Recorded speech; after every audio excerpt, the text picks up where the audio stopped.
The cold came first. It pressed down from the ridge like something with weight and intention, sealing the narrow pass between two granite walls, still dark with the previous night's frost, and Ondine moved through it, with the pup strapped to her chest, and her breath coming in shallow, controlled pulls that she did not allow to deepen into the shaking that lived just beneath her ribs. 3 days.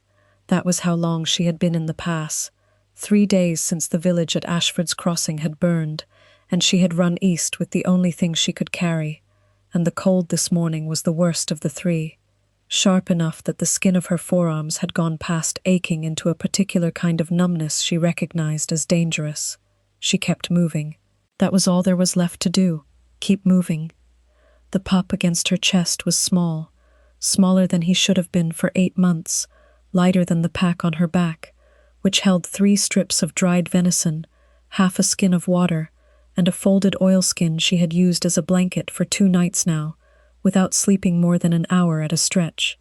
She had wound him inside her outer cloak and tied the cloak's belt twice around both of them, so that his warmth and hers pooled together in the space between. He had not cried since the 2nd day. She counted his breaths against her sternum each time she stopped, pressing her palm flat against his back to feel the shallow rise and fall, and she kept her own breath even and her steps steady, because she understood, without having been told, that a frightened heartbeat transferred, and a calm one could too. The raiders who had burned Ashford's Crossing were behind her. She believed that. She had not heard them since dawn of the 2nd day, when she had gone to ground in a crevice 40 feet above the pass floor, and held herself absolutely still for 4 hours, while 3 of them moved through the valley below, calling to one another, in the guttural shorthand of the Varric Brotherhood. She had not breathed during that, or she had breathed, barely, through her nose, tasting the iron-cold air and the distant reek of torched wood that still clung to her hair. When they passed, she had waited another hour before she moved again. That was the kind of patience that could not be taught. It could only be developed by someone who had spent years being overlooked, which Ondine had, and who had learned that stillness was not the same as surrender. She was an omega. That fact had defined the shape of her life in Ashford's Crossing with the thoroughness of a bone-setting crooked, visible in everything, commented on by almost no one because it required no comment, simply assumed. She had been the pack's herbalist, a designation that carried the polite fiction of purpose while ensuring she remained at the outer edge of every circle that mattered. She had been useful. She had never been seen. The boy strapped to her chest was the son of the Alpha King of the Northern Reach. She had known this for 2 months, and she had told no one, and she had carried it the same way she was carrying him now, close, warm, hidden. Ahead of her, the pass narrowed further before it opened, she knew, into the wide floodplain of the Sayre River, where there was a border outpost that still flew the Northern Reach's colors. She had never been there. She had studied the maps in the pack's archive room for 6 years, with the quiet thoroughness of someone who expected to need them someday, and she needed them now. 11 miles. She estimated 11 miles to the outpost. In this cold, with this weight, on the 3rd day of no real sleep, that was not a small number. She walked. The frost cracked under her boots. The pup breathed against her chest. Above the granite walls on either side, the sky was beginning to thin from black to a deep and luminous indigo that meant dawn was coming, and the full moon, which had been her lantern for 3 nights, was still high enough to lay its flat silver light across the pass floor ahead of her, and she followed it. That was where she was. That was what was happening. She had been there for 3 days, and she had 2 months of a kept secret behind her, and 11 miles ahead of her, and the cold pressing down with its full and indifferent weight, and she kept moving through it. 23 days ago, she had not yet known any of this would be necessary. She had not known the raiders were coming. She had not known that the careful, unremarkable life she had built for herself in the herbalist's back room would end in a single night of orange flame and shouting. She had known one thing, and she had known it for 2 months, and it had changed the texture of every hour since. That was the beginning, or the nearest beginning she could identify.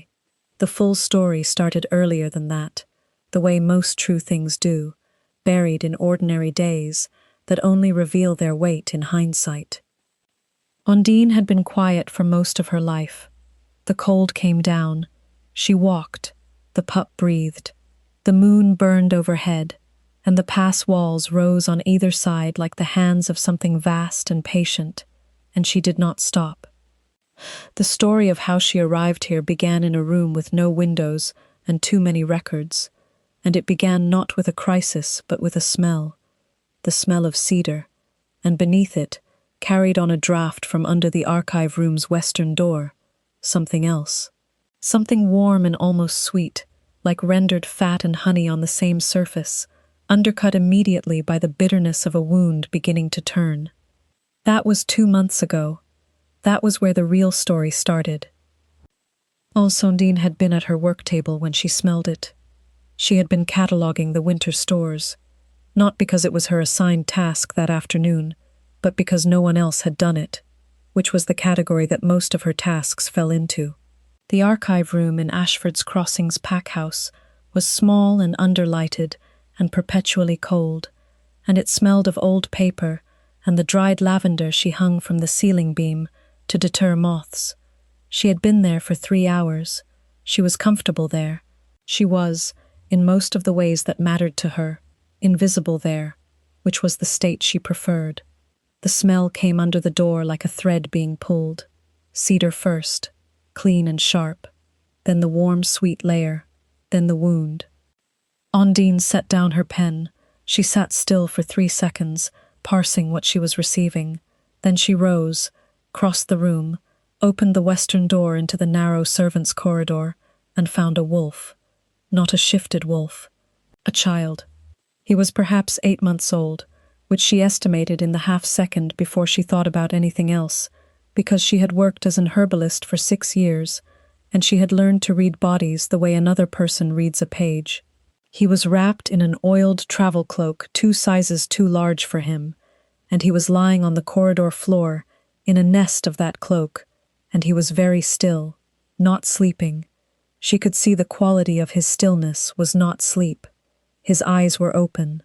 They were a dark, amber gray, the color of creek water over shale, and they tracked her face when she crouched over him. "Hello," Ondine said. She said it quietly, as a habit rather than a performance, because she had no audience. The pup did not answer. He was 8 months old.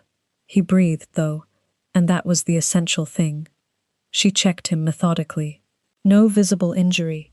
The wound smell was there, but muted, and when she turned back the collar of the travel cloak, she found the source, a small, clean healing cut on the left side of his neck, already 3 or 4 days old, sealed with a preparation she recognized immediately as silver-treated thread. Her stomach went cold in a way that had nothing to do with the air temperature. Silver thread was not a thing that an ordinary healer used on a child of this age. Silver thread was used to suture a mark. Specifically, it was used to close a mark that had been made too early, or under duress, or against the law. Ondine sat back on her heels and looked at the child, and thought very carefully for approximately 30 seconds. Then she lifted him. He weighed almost nothing, which frightened her, and carried him back into the archive room and shut the door and began to work. She knew what the mark meant. She had read enough, in this room and in her years before it, to understand the biology with more precision than most wolves 3 times her age. The mark on a pup's neck was a bloodline seal, placed by the biological parent, and only by the biological parent, in the first year of life. It was a practice so old it predated written pack law. It meant, "This child is mine." It meant, "This child carries my blood and my bond and my name, and any wolf who can read a scent will know it." She read it. She leaned over the pup where she had laid him gently on the work table, and she put her face close to the sealed cut, and she breathed in. Cedar, rendered fat, honey, And beneath all of it, massive and unmistakable and utterly incongruous, in a servant's corridor in Ashford's Crossing, the cold mineral depth of a king's bloodline. She had smelled that scent once before. 2 years ago, at the border summit that the pack leader of Ashford's Crossing had attended, and she had attended also, carrying the medicine trunk, invisible in her function. She had stood at the edge of the receiving hall for 4 hours, while dignitaries moved through the space, and when the Alpha King of the Northern Reach had entered, the air in the room had changed. Not dramatically, not in the theatrical way that the stories described. It had simply shifted in quality, the way air shifts before a storm, taking on a density and a direction it had not had a moment before. She had filed the scent away. She filed everything away. She had an extraordinary memory for things no one else thought worth remembering, which was part of the same phenomenon as being excellent at cataloguing and invisible to the people around her. This child smelled like him. Not like him, she corrected herself, because precision mattered, like his bloodline, like a smaller, quieter version of that same mineral cold depth, underneath the warmth that all small things carry. She stood in the archive room for a very long time. Then she fed him the thin broth she had prepared for herself and had not yet eaten, and she sat with him while he slept, and she thought about what she was going to do. What she did was nothing immediate. She told no one. She wrote no letter. She did not go to the pack leader, who would not have listened to her anyway, and she did not attempt to contact anyone in the Northern Reach, because she had no channel to do so that would not immediately expose the child. She made a decision, in the quiet, over the following 3 days, while she invented reasons to keep the archive room locked, and told anyone who asked that she was working on the winter catalogue. The decision was simple. She would protect him. She would feed him and keep him warm and study the mark and think carefully about how to get word to the right person. That was all. That was enough for now. She named him nothing. She called him Pup in her head, which was the practical category he occupied. He watched her work with those shale gray eyes and made very little noise, which she found she was grateful for, and which she suspected was a result of circumstances she did not fully understand. A child this quiet had been quiet for reasons. She did not allow herself to speculate too much on those reasons. She focused on what she could verify. He ate. He slept. He was small, but he was not failing. His wound healed cleanly. 3 weeks passed, then 5, then 8. She stopped counting how long it had been since she had slept a full night. She did not think of herself as sacrificing anything. She thought of it as, this was what the situation required, and she was capable of providing it, and therefore she would. This was the way she had always operated, in the archive room and in the herbalist's workshop, and in every other space where she had spent her years being useful and unnoticed. The logic felt familiar. The scale of it was larger. That was the only difference. By the end of the 2nd month she understood, something she had not fully admitted to herself in the first, that it was too late to think of this as a temporary arrangement. She had fed this child for 2 months. His scent had settled into the oilskin she carried him in, on the rare occasions she moved through the pack house. She had watched him learn to reach for things, her pen, the edge of the table, the single brass button on the front of her herbalist's coat. She had, without intending to, and without any moment she could precisely identify, become the thing that stood between him and the world. She understood she would not stop. She did not name this understanding anything in particular. She simply incorporated it into her ongoing calculation of what was required, and she continued. Then, on the 59th day, she smelled smoke. Not from the hearth, not from the kitchen 2 corridors over. From outside the archive room's single high window, from the direction of the village square, and it carried on it the chemical bitterness of burning thatch, and the something else, the thing beneath it, the smell of accelerant, which she recognized from the twice-yearly burning of the winter waste, and which, in the middle of the night with no warning, and no bells yet ringing, meant something had gone terribly wrong. She had the oilskin and the pup and the pack she kept half-assembled at all times, because she was the sort of person who kept things half-assembled, who lived with a certain baseline readiness, and she was out of the archive room and into the corridor and moving east toward the back passage before the first screaming started. She ran. She did not look back. She had made her calculation. That had been 3 days ago, 59 plus 3, 62 days since she had found him in the corridor and changed the shape of her life by picking him up. Now the pass walls rose on either side of her, and the moon was still high, and 11 miles was 11 miles, and she walked. She walked without stopping for 2 hours after the memory finished moving through her, and the sky above the pass went from deep indigo to the pale gray that comes before true dawn.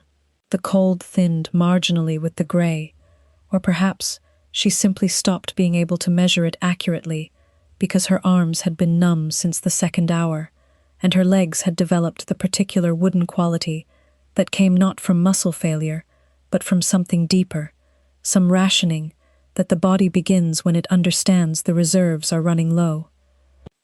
The pup breathed against her chest. She counted his breaths every 15 minutes.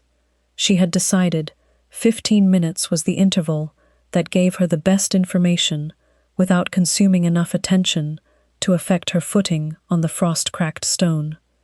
She was on her 19th 15-minute interval. That was 4 hours and 45 minutes since she had last stopped to rest, which she had not planned, but which had happened because sitting down on the second rest had made the cold enter her from below in a way she recognized as more dangerous than continuing to move. She ate 1 strip of the dried venison without stopping. She chewed it slowly to extract the warmth of the salt and fat, which was a technique she had read about in one of the old survival records in the archive room, and which worked, which most things she had read about and then needed had worked, which was perhaps the only reliable dividend of 6 years spent cataloging things no one else valued. At the 4th hour of walking she heard it. Not ahead of her, behind her, the specific sound of boots on frost-cracked stone was different from the sound she made, because she was walking, and whoever was behind her was not walking, but moving at a different rhythm, stop and start, which meant either they were injured or they were tracking, pausing to read sign, and then moving again. She knew which one it was. She had read their rhythm 2 days ago, from 40 feet above the valley floor, with her hand pressed flat over the pup's back to share her calm. She did not run. Running was the wrong answer. Running on this terrain in this cold with this weight and these reserves was a calculation that ended in a fall, and a fall in this pass was a different kind of ending. She altered her pace instead, lengthened her stride, used the right wall of the pass as cover when the wall curved in her favor, made herself consider the ground under each foot before committing her weight. This was the other thing the archive room had given her, aside from maps and survival records. It had given her years of processing information quietly and acting on it without announcing the action, which was a discipline that translated surprisingly well to moving through danger. 11 miles had become, she estimated, 4, but the sound behind her was perhaps a quarter mile back, and her pace and the tracker's pace were not, she calculated, a sustainable differential. This was the 3rd crisis of the 3 days.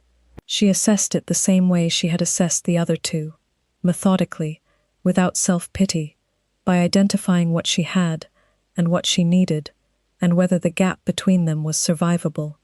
She had 4 miles of pass before the Serre River plain, 3 strips of dried venison, one of which she had just eaten, a half skin of water, the oilskin and the pup and the cloak belt wound twice around them both, an almost complete map of this pass in her memory, the cold, which was hers, and the tracker's equally. She needed 4 miles and a border outpost, and a miracle of timing. She kept moving. The tracker gained ground for 20 minutes.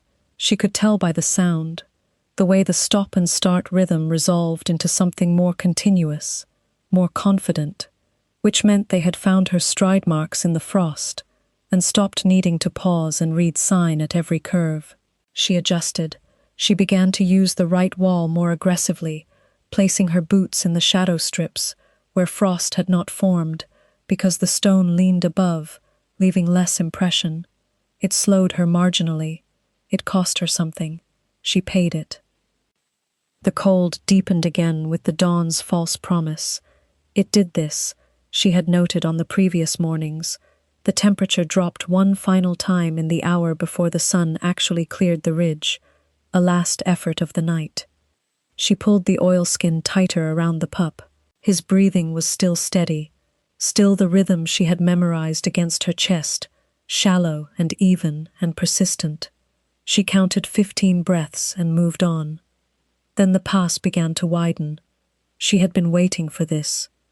The narrowest section was behind her, and ahead the walls began to step back from each other in stages, and the frost-cracked floor spread and flattened, and beyond the last curve she could see the beginning of the grey-white plain, and above it, still faint in the not-yet dawn, the dark bulk of a structure she knew from the maps must be the outpost. She did not allow herself relief. Relief was a substance that softened things, and she needed everything hard right now. The tracker behind her was closer. She could hear the breathing now, separate from the boots, a controlled exhale that told her the tracker was a wolf who had been running. She had perhaps a quarter of a mile before the pass opened fully onto the plain. The outpost was, she estimated, another mile beyond that. A mile was a number she could not currently close at any speed the tracker could not also achieve. She had reached the limit of what the calculation gave her. It was at this precise moment, 500 yards from the mouth of the pass, with the sky above the plain turning from gray to the faintest steel-edged blue of incoming dawn, and the tracker's breathing close enough now that she could hear its individual quality, that it was labored, that it was angry, that something changed in the air. It was not a sound, or it was, but not one that carried information in the usual way. It was more like a pressure change, the way the air in the archive room changed when the western door opened onto the corridor. A density and a direction. Something moving, on the plain beyond the pass mouth, toward her, and the scale of what she could smell on the front edge of it was something she had encountered once before, 2 years ago, in a receiving hall at a border summit, standing at the edge of a room with a medicine trunk, invisible and attentive. Cold mineral depth, cedar, the faint underscent of rendered fat and honey, and beneath it something else now, something tight and urgent and controlled, the way a held breath is controlled. She kept walking, she kept counting breaths, but she counted a different set of breaths now, not the pup's, her own, 15, and then 15 more. The pass mouth widened ahead of her with each step, the walls pulling back, the sky spreading, and the gray-blue of the plain beyond it was turning to something lighter, something warmer, and the pressure in the air that she had first registered as a scent change was becoming, with each of her careful counted steps, a sound. Hoofbeats. Moving fast. On the plain, in the incoming dawn, they were already moving toward the pass. She had been walking for 115 minutes, without pause, when the first actual light crested the eastern ridge and fell into the pass like water, and she saw the silhouette in the pass mouth, not from the plain, not hoofbeats, but on foot, having already left the horses, having come into the pass on foot, which meant they had scented her from outside and come in on foot to move quietly, which was the choice of someone who understood that a frightened quarry needed not to be startled. He was very large. She registered that first. And then she registered that he was alone. That was wrong, she thought. Not a thought, but a fact, assessed and filed. A king did not come into a raider pass alone. And then she registered that he had stopped, and that he was completely still, and that the stillness he held was not the stillness of someone who had stopped to think. It was the stillness of someone who had already thought of everything and arrived at the only answer that mattered. He was perhaps 30 feet away. The light was growing. She could see, not yet his face. The light was behind him, but his outline and the particular way he held his body, which was the controlled restraint of a wolf that was fighting something with everything it had. One hand at his side, the other raised, palm open, which was not a threat, she parsed. That was not a threat posture. That was something else. The tracker behind her was still coming. She could hear it, closer, the breathing and the boots both. She kept her eyes on the man ahead of her and did not turn around, because turning around was not the right choice, and she had spent 3 days making right choices while her arms went numb and her reserves ran down to something close to empty, and she was not going to stop now. "He is alive," she said. Her voice came out level. She had not used it in 36 hours, and it was rougher than she intended, but it was level. "The pup is alive. I have kept him alive for 62 days. I have carried him through this pass for 3 days. I need you to deal with what is behind me first." 30 feet of dawn light and cold air between them. The man had not moved, had not breathed. His wolf, she understood, had recognized something the moment she spoke, or perhaps before she spoke, the moment she had come around the last curve of the pass into his line of scent reception, which was, she was increasingly certain, some time before she had seen him. She watched him breathe in.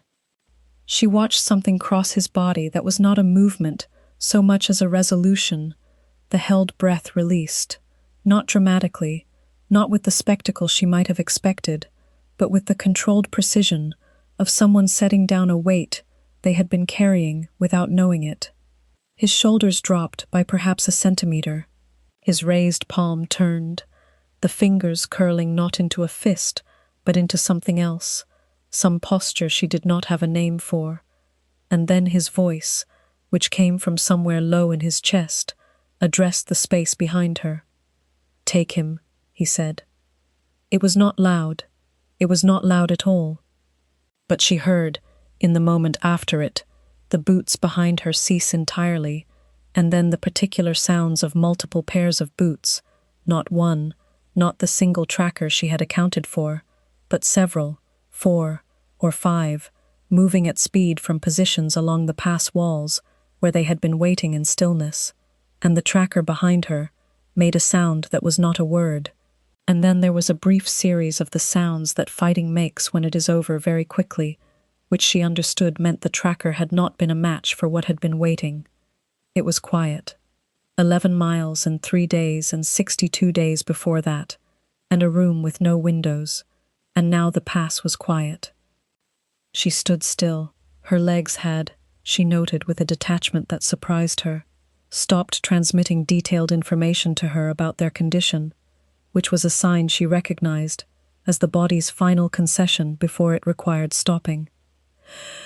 "You are Ondine," the man said. He was closer now.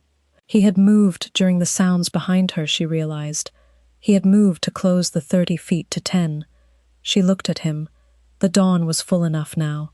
He was perhaps 35, with the particular physical density of an alpha who had held power long enough that it had settled into bone and muscle and the way he occupied space. His face was, she catalogued this quickly, with the same automatic efficiency she brought to everything, sharper than she had imagined from the one glimpse at the border summit, more tired, and the thing in his expression that she had no clean word for was something close to the thing that had been in her chest for 62 days when she looked down at the child strapped against her sternum. She did not know how he knew her name. She filed it for later. "Yes," she said. He stopped with approximately 3 feet between them.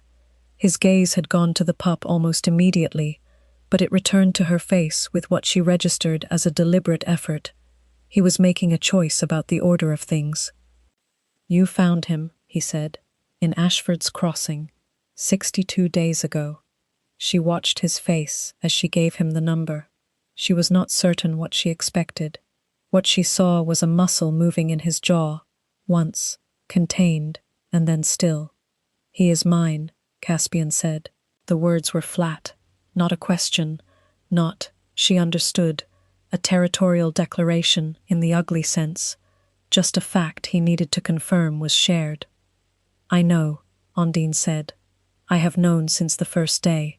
That is why I did not tell anyone." Something shifted in the air between them, not dramatic. The same subtle density change she had been filing and acting on for 62 days, 3 days of cold and pass walls and counted breaths, and before that, 2 months of archive room and oilskin and a brass button reaching toward her coat, and before that, a lifetime of being useful and invisible in spaces where she had developed the skill of noticing exactly the information that mattered and doing exactly what was required. Caspian reached toward the pup. His hands, she noted, were shaking. Not much. A controlled tremor. He was managing it the same way she managed everything. She watched him fold back the edge of the cloak, her cloak, wound twice around both of them, and his fingers met the pup's back, and the tremor stopped. "He is warm," Caspian said. His voice had changed. She could not precisely name what had changed, only that the word warm came out of him differently than you found him, or I know. It came out of a different place entirely, somewhere less armored. "I kept him warm," Ondine said, because that was the accurate statement and she was precise. He looked up at her then. Not the pass, not the pup, not the incoming dawn, or the sounds of his guard completing their work behind her. At her. The full weight of his attention landing without the social diffusion that most people applied to it, without the performed performance of looking, just the actual act of registering what was in front of him. She was, she knew, not presenting well. She had not slept more than 1 hour at a stretch in 3 days. Her forearms were beyond numbness, her hair was frost-tangled, and her face was likely the color of the pass walls, gray-white and stripped of surplus. She had 1 strip of venison left in her pack, and a half-skin of water, and she was standing upright through something closer to maintain decision than actual physical capacity. He looked at her for a long moment. She looked back, because she was not someone who looked away. "You carried him for 3 days," he said, not asking. "Yes?" "Through the Raider Pass." "Yes. Alone." She considered this. "He was with me," she said, which was exact, and which she meant entirely. The muscle in his jaw moved again. Then he reached out his free hand. The pup's weight transferred naturally to the crook of his left arm, and the pup stirred, made the first sound she had heard from him in 36 hours. Not a cry, but a small, present exhalation of someone returning to a context they recognized, which was perhaps the best sound she had ever heard in her life. His free hand reached toward her face. She did not step back. She had stopped stepping back from things the moment she picked up the child in the servants' corridor and understood what it was going to cost her. His thumb touched her cheekbone. She was cold enough that she felt the warmth of it as almost painful, and she did not flinch. "You are going to fall," he said. Not a judgment, an assessment. He delivered it with the same precision she applied to her own evaluations. "Not yet," she said. "I have 11 more steps." His expression, which had been controlled with the thoroughness of a man who had made an art of containment, broke on that. Not widely, not dramatically. A small fracture, the corner of his mouth, something behind his eyes that he did not manage to seal back down before she saw it. "You will not need them," he said. He stepped forward, and his arm came around her, and he simply absorbed her weight into his, the way the pass wall had absorbed her earlier, and she let him, because calculation had its limits, and she could now admit, reached them. She did not fall. She allowed herself to be held, which was, for her, a distinction. The dawn came fully over the ridge then, gold and cold and absolute, flooding the pass with the kind of light that makes shadows sharp and distances honest, and Caspian held both of them, the pup against his chest in the crook of his left arm, and Ondine upright against his right side, and he said nothing further, because she had told him everything she was going to tell him, with 62 days and 3 pass miles, and a count of breaths kept at 15-minute intervals. There was still the matter of the northern reach, the guard, the horses on the plain, the political reality of an Omega who had carried the Alpha King's son through raider territory and emerged from the pass at dawn looking like a person who had been tested past every conventional limit and had declined to mention it. There were things that needed to be addressed, formalities and protocols, and the long particular conversation about the pup's mark, and who had placed it, and what it had cost, and why the child had been in a servant's corridor in the first place, and all of that was true, and all of it was coming. But the dawn was there, and the pass was quiet, and Ondine stood with her weight resting against Caspian's side for the first time in 62 days that she had not been the one holding everything together, and she breathed, her own breathing, full, for the first time in 3 days, not counted, not measured, just her lungs opening into the depth the cold had been compressing for 72 hours, and the warmth of another body beside her, doing the thing that warmth does, which is to remind the body that it is not as alone as it had been managing to sustain. She was aware, in a precise and unromantic way, of what she smelled: cedar, the particular mineral cold of his bloodline, closer than she had ever been to it, and it was, she had been right, she had been correct in her filing, and her assessment, the same note as the pup, not identical, larger, older, but the same tone, the way a chord contains its root, and beneath that, a new layer she had not previously had the opportunity to sample, recognition. She did not have a better word for it. It moved through her from the scent and became a physical fact at the base of her sternum, not in the dramatic, destabilizing way the stories described it, but quietly, with a thoroughness that felt almost like something she already knew. She tucked that fact away.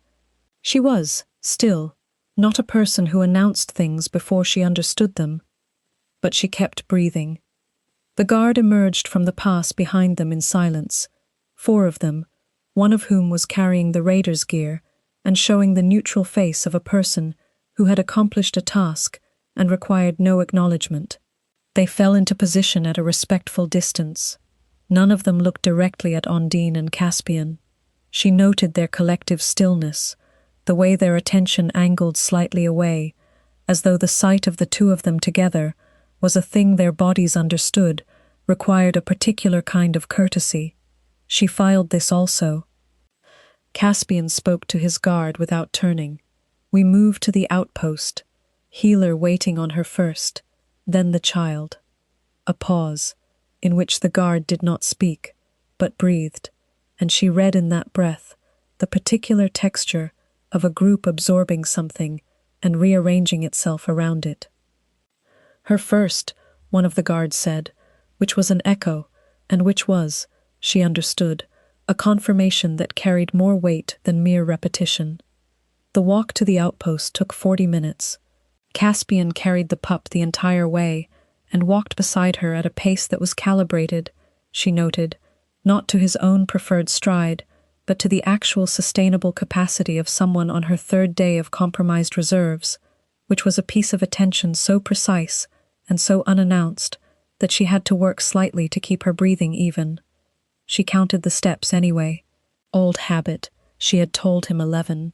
She estimated at least several hundred. At the outpost gate, an older wolf with a healer's bag stepped forward, and Caspian moved in front of Ondine with a small, deliberate step that was not large enough to be a dramatic gesture, but was large enough to mean her first. The healer adjusted without comment. The guard at the gate held the inner door. She had, before Ashford's crossing burned, passed through no door in a pack house that was held. She had opened them herself. She had been the kind of person that doors are not held for, because the people holding them are looking at someone else when she arrives. This was known to her not as a grievance, but as a calibrated fact. She walked through the held door and into the warmth of the outpost interior, and she counted the steps it took to reach the fire, and she sat in the chair she was directed to, and the healer knelt and began working on her forearms, which, she was right, had been further gone than she had assessed. The color that returned with the warmth was alarming enough that the healer made a sound. Ondine did not make a sound. Caspian stood 6 feet away with the pup against his chest, and the pup was awake now, properly awake, tracking the healer and the fire with those shale grey eyes, and he made a reaching motion toward Ondine, his small hand extended, fingers spread, in the particular direction of the specific person he had been warmth-sharing with for 62 days. She felt this in her sternum, where the cedar mineral recognition had settled. She met the pup's eyes. "I am here," she said, the same level tone. He lowered his hand and tucked it back against his father's chest, which she interpreted as satisfaction, and which, objectively, was the most communication she had received in 3 days, and she was not going to examine too closely what it did to the controlled steadiness she had been maintaining. Caspian was watching her. She was aware of this the way she was aware of most things that mattered, peripherally first, and then directly, when the peripheral data had been sufficiently processed. She met his gaze. He was doing the thing again that he had done in the past, the actual registering, without social diffusion. She did not look away.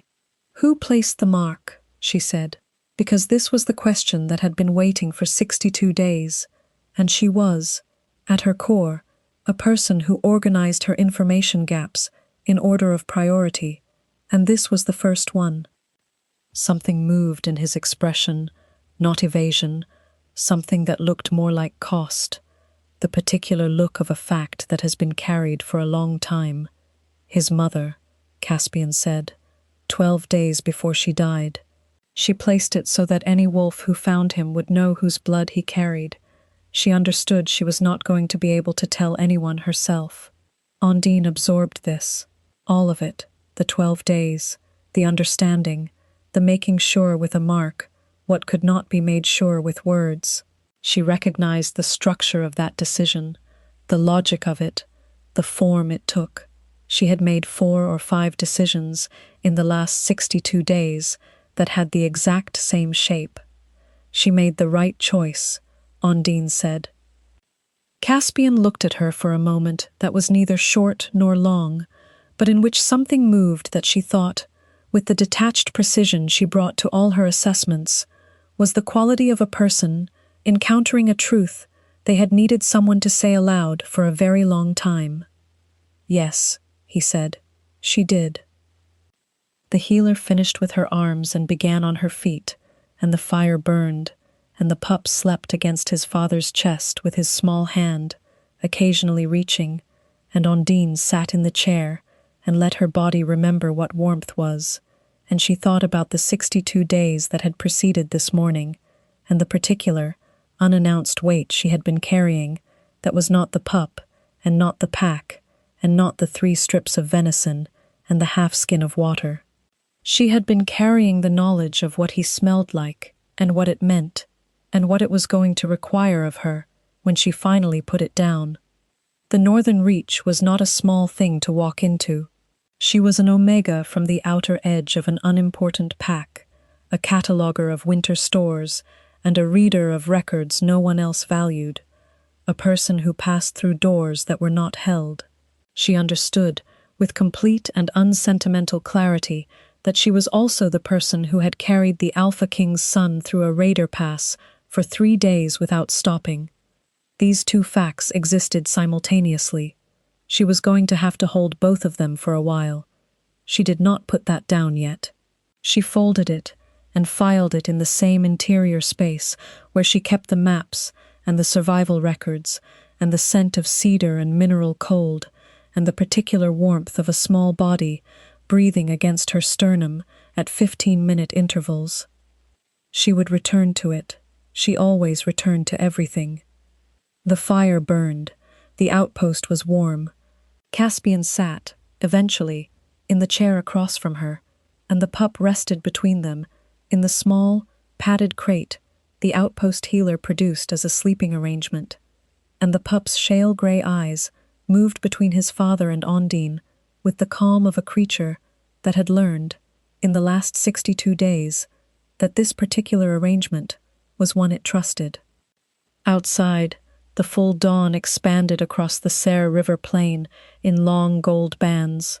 Inside, the warmth was ordinary and particular, the smell of a fire and dried herbs from the healer's bag, and cedar, and the specific domestic quiet of people who have been through something and have reached the point beyond it. She did not count anything. She simply breathed. 3 months later, the Northern Reach's Great Hall held a formal assembly, the first of the season, and when Ondine walked through its main door, the room did not go silent the way rooms in stories go silent, with drama and spectacle.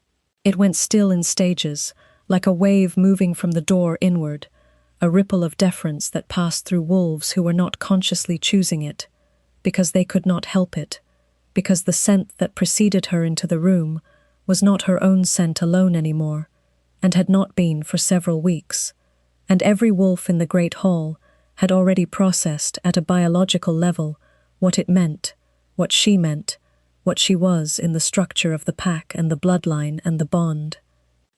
The door was held. She noticed. She did not remark on it. She walked through and took her place at Caspian's side with the same level composure she brought to everything, and the assembly began, and she was seen. Caspian's hand found hers once, beneath the level of the table, in the particular way of someone who is making a choice they have already made and are not announcing. She let him hold it. Old habits, she had decided, had their limits, and she had, after all, already demonstrated that she knew when to let things be held. The pup they called Solon, a name she had not given him, and which Caspian had offered her the choice of confirming, and which she had confirmed because it was right, slept in his room, above the hall, under the watch of the household, warm and fed, and growing at last at the pace his 8 months deserved. He had begun reaching for things deliberately, with intention, which the healer said was a development milestone. She had already known. She had been watching him do it for longer. She catalogued this too. She catalogued everything. That was winter. Spring came with the particular color that new light has through the Reach's high windows, and the pup learned to stand, unsteadily, with both hands gripping the carved wooden rail that Caspian had fitted along the low bench by the hearth of their rooms, and Ondine sat nearby, with a record she was translating from old script, and the fire was going, and it was quiet, and she looked up from the record and watched Solon grip the rail and find his balance and look at her with those shale grey eyes, with the expression that was already, unmistakably, his father's expression, the one that said, "I have assessed the situation, and I am prepared." She felt it in her sternum. She picked up her pen. She wrote. The record was an old one, a census of the Northern Reach's outer settlements, taken 40 years before, full of names and acreage, and the small domestic facts of people who had lived unremarkable lives and been noted anyway by whoever had cared enough to write them down. She had found it in the Reach's archive, which was 3 times the size of Ashford's Crossings, and which she had been working through methodically since the first week, because that was the kind of thing she did when given access to a room full of uncatalogued records, and because the Reach's archivist, an older wolf named Gareth, who had initially regarded her with the polite skepticism of a person encountering someone outside his expected category, had within a fortnight begun leaving things on her work table that he thought she might find interesting. She found most of them interesting. She found almost everything interesting, which was a quality that had served her consistently in the years when nothing else recommended her to anyone's attention. Solon released the rail, balanced for precisely 3 seconds on his own, and then sat down with the abrupt practicality of a person who has achieved a sufficient demonstration and sees no reason to push past sufficiency. She watched him do this. She did not put down the pen. 3 seconds, she said. He looked at her. He had recently developed the habit of responding to her voice with a look that she interpreted as acknowledgement, which she understood was a projection, but which was also, she maintained, accurate. She made a note in the margin of the census. Not about him, about a settlement named Ere that had been recorded as having 47 households and which appeared in no subsequent record she had yet found, which was an absence that meant something had happened to Ere between the census and the next administration, and she wanted to know what. This was the kind of question she could spend a productive afternoon on, and she intended to. She was still learning the shape of what her days were going to be here, not in an anxious way, in the practical way of a person who has moved from a known terrain to an unknown one and is engaged in the necessary calibration. She had a work table in the archive. She had the rooms above the hall, which were warmer than the archive room in Ashford's Crossing had ever been in 3 winters. She had Gareth, who now left interesting records on her table with a frequency she suspected correlated with how much she talked to him, which was a social dynamic she had not previously experienced and which she was adjusting to with some care.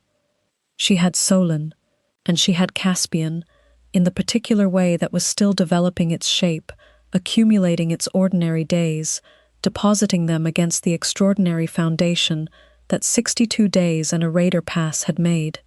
He was not an easy person to know. She had not expected him to be, and was not surprised. He was precise and guarded, and he carried his functions with the thoroughness of someone who had learned young. That thoroughness was the only reliable protection against failure, which was a structure she recognized immediately because she had built it herself in miniature, in an archive room, and he had built it at the scale of a kingdom. They had this in common.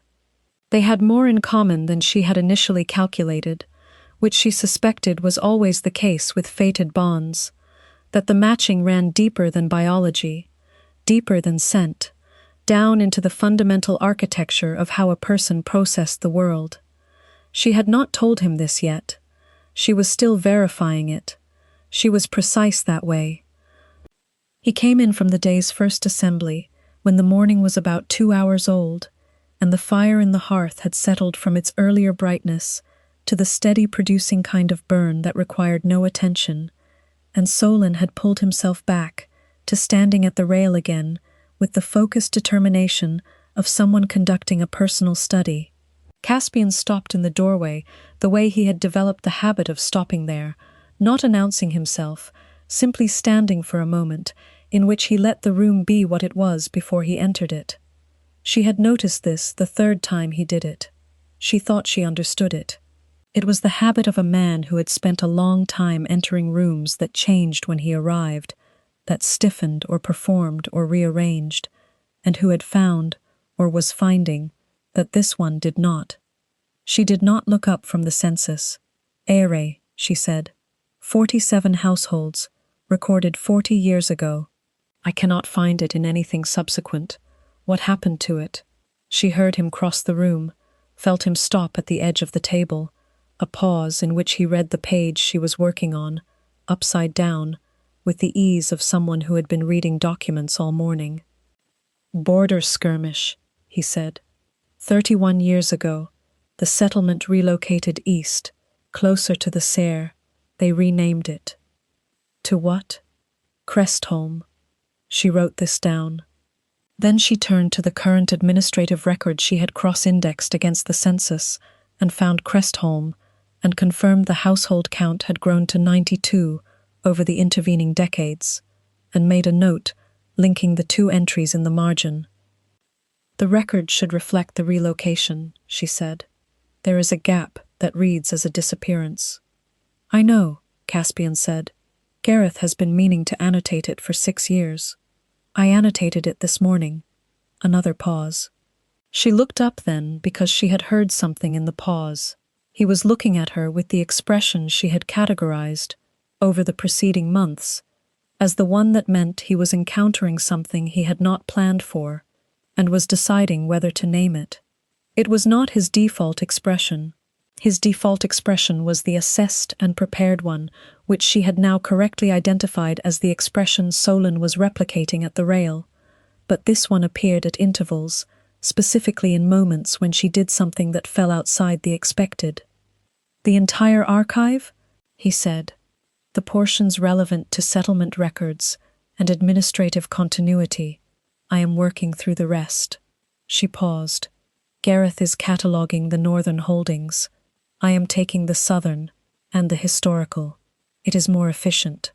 He sat down across from her, not at the other end of the table, which would have been the formal arrangement, at the near corner, close enough that the cedar and mineral cold scent that she had stopped trying not to register settled into the air between them with its familiar, unhurried certainty.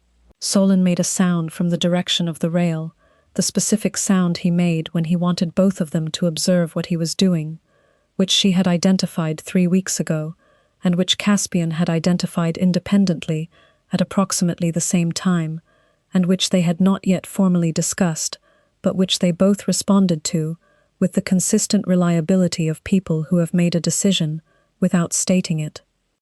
They both looked. Solon was standing unsupported, not for 3 seconds.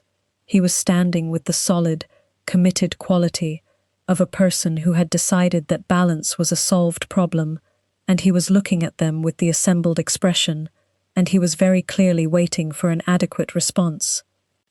"Good," Caspian said. He said it quietly, with a directness she appreciated, without the performative exaggeration that people sometimes aimed at young children. Solon sat down again, satisfied. She looked back at her record. The morning continued. Outside the windows, the spring light moved across the stone floor of the room in its slow, measured progress, and the fire burned, and Solon worked his way along the rail and back again, and she translated the old census script, and Caspian reviewed the morning's assembly notes at the other corner of the table, and none of this was remarkable, except that it was, to her, extraordinary, in the specific way that ordinary peace is extraordinary to a person who has earned it by an exact and verifiable route. She knew the cost of this morning in precise terms: 62 days, 3 days and 11 miles and numbered breaths, 6 years, in an archive room that smelled of lavender and old paper and the cold that came under the western door, a lifetime of being useful in the outer edges of rooms where no one held the door. She did not resent any of it. She had never been the sort of person who operated on resentment, which was too imprecise an emotion for the kind of accounting she preferred. She had simply done what was required, for as long as it was required, with the reserves available to her, and the result was here. The result was a room with a fire, and a window, and a census from 40 years ago, and Solon standing on his own for the first time. The result was a door that was held.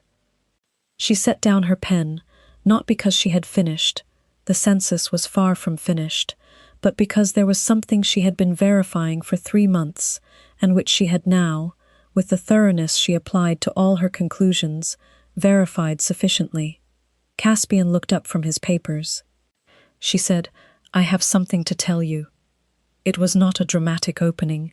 She had not intended it to be.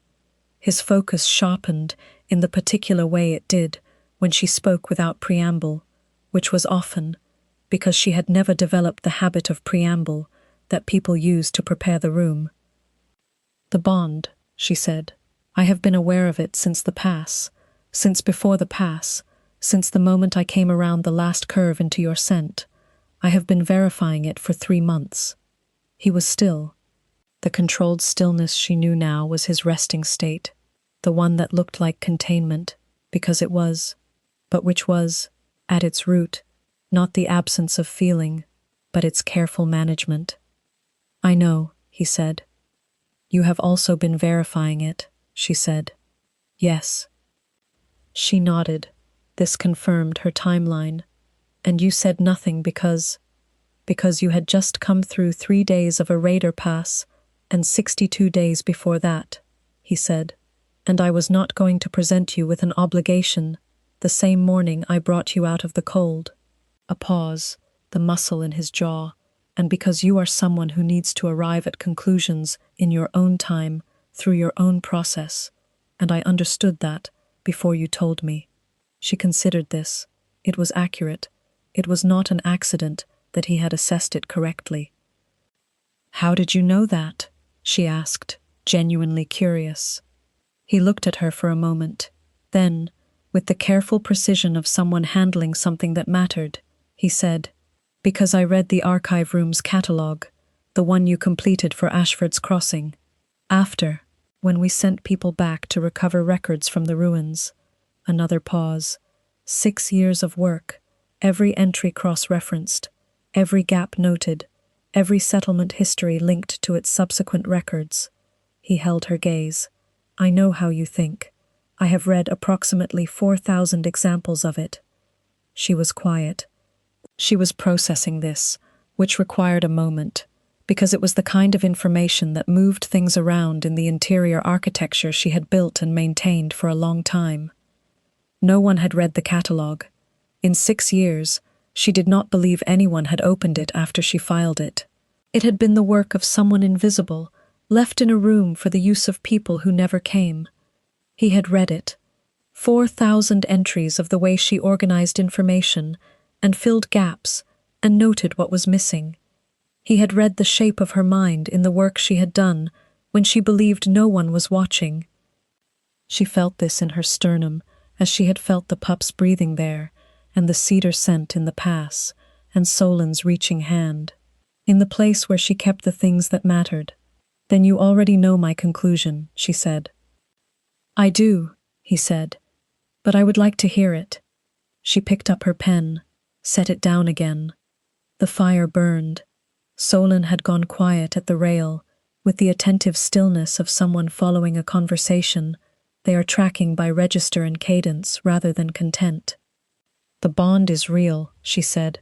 I have tested it against every alternative explanation I could construct. None of them have survived testing. The conclusion is the bond. She paused. I am not afraid of it. He breathed. Not controlled. Actually breathed. The way she had breathed in the pass when he had taken her weight. The full depth breath of someone releasing the management of something they had been managing for a long time. Good, he said. The same word he had given Solon, with the same quiet directness. She recognized it this time for what it was, not a small word, not a deflection, a word that meant, this is right, and I knew it, and now it is confirmed, and that is everything. She picked up her pen again, returned to the census. Crestholme, 47 households becoming 92, the gap filled and annotated and linked. An absence that had read as a disappearance, now correctly understood as a relocation, a settlement that had always been there, under a different name, waiting for someone to make the record accurate. She wrote it down.